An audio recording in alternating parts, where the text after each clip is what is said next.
फालिज से मुतल्लिक बात करते हैं। फालिज आप सब लोग जानते हैं क्यों होता है, इस पे तफसील से बात करने की ज़रूरत नहीं है।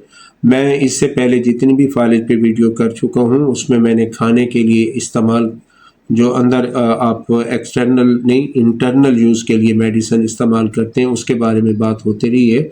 आज आपको एक बेहतरीन आयल बता रहे हैं, एक बेहतरीन मालिश बता रहे हैं जो फालिज के जो ब्लड सर्कुलेशन है उसको बेहतर करती है, बशर्ते कि ब्रेन हेमरेज से फालिज ना हुआ हो। तो अगर असबी फालिज है, अगर आसाब खिंच गए हैं तो यकीन जानिए कि ये नुस्खा कारगर नहीं, तीर बहदफ नुस्खा मैं आपको बता रहा हूँ।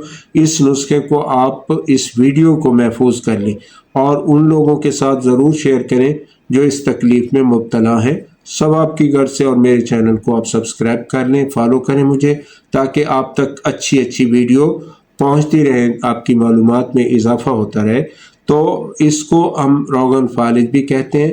तिब्बे कदीम तिब्बे जदीद का बेहतरीन नुस्खा है, बहुत सारी कराबदीनों में लिखा हुआ है, लेकिन मैं जो आपको नुस्खा बता रहा हूँ ये हकीम हरी चंद का नुस्खा है।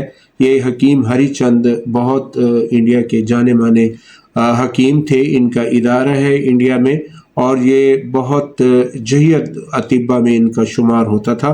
तो चलते हैं नुस्खे की तरफ। मैं आपका मौलाना सैयद अब्दुल अजीज़ बुखारी पाक अरबक्स दवाखाना से सेहत से मुतल्लिक कोई भी सवाल हुआ करे तो आप टेलीफोन पे हमसे रब्ता किया करें। हमें इस बात की बहुत खुशी होती है, आपको मालूमात फराहम करके हमें दिली तस्कीन हासिल होती है। तो आप बिला झिझक हमें टेलीफोन करें, नंबर स्क्रीन पर चल रहे होते हैं। तो रोगन आपको बता रहा था, मालिश आपको बता रहा था फालिज के लिए गोश्त नीम कोफ्ता, नीम कोफ्ता कहते हैं दरदरा, ये आपने लेने हैं 3.5 माशे। फिलफिल कहते हैं मिर्च को, काली मिर्च को, फिलफिल सियाह, ये भी आपने नीम कोफ्ता लेना है। फरफरियून, ये भी आपने 5 माशा लेना है। अकर करहा, जुन बेदस्तर असली खालिस वाला, ये भी आपने 3.5 माशे लेना है। इसके बाद आपने सिपरेट लेनी है, आम तौर पे मिल जाती है, और रोगन जैतून लेना है 7 तोले। 7 तोले जो है आपने सिपरेट लेनी है। दोनों को आपस में मिलाकर इन दवाओं को आप उसमें डाल दें और इस कदर जोश दें, ढक्कन लगा के वरना आग लग जाएगी। तो इस कदर जोश दें कि वो जो आपने सिपरेट डाला है वो खुश्क हो जाए और सिर्फ रोगन बाकी रह जाए, बस तैयार है। जुन बेदस्तर को आपने लास्ट में कूट के उसमें शेक कर देना डाल के। तो ये रोगन आपने किसी बंद शीशी में महफूज रखना है और हवा से मरीज को बचाकर आपने उसका अच्छे से मसाज करना है। याद रखें, मसाज का भी एक ख़ास तरीका कार होता है।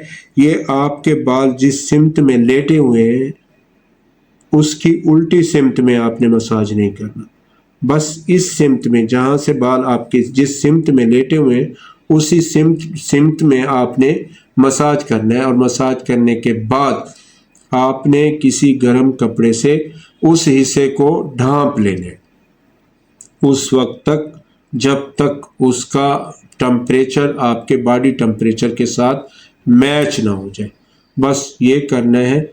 आसाबी फालिज के लिए या असबी फालिज के लिए या जिसमें आपके उज़लात खिंच जाते हैं उसके लिए इससे बढ़कर मैंने तिब में इससे अच्छा नुस्खा बिल्कुल नहीं देखा। तो मैं रिकमेंड करता हूँ आप उन लोगों के साथ शेयर करें और बिला झिझक इसका इस्तेमाल करें। इसका कोई साइड इफ़ेक्ट नहीं है।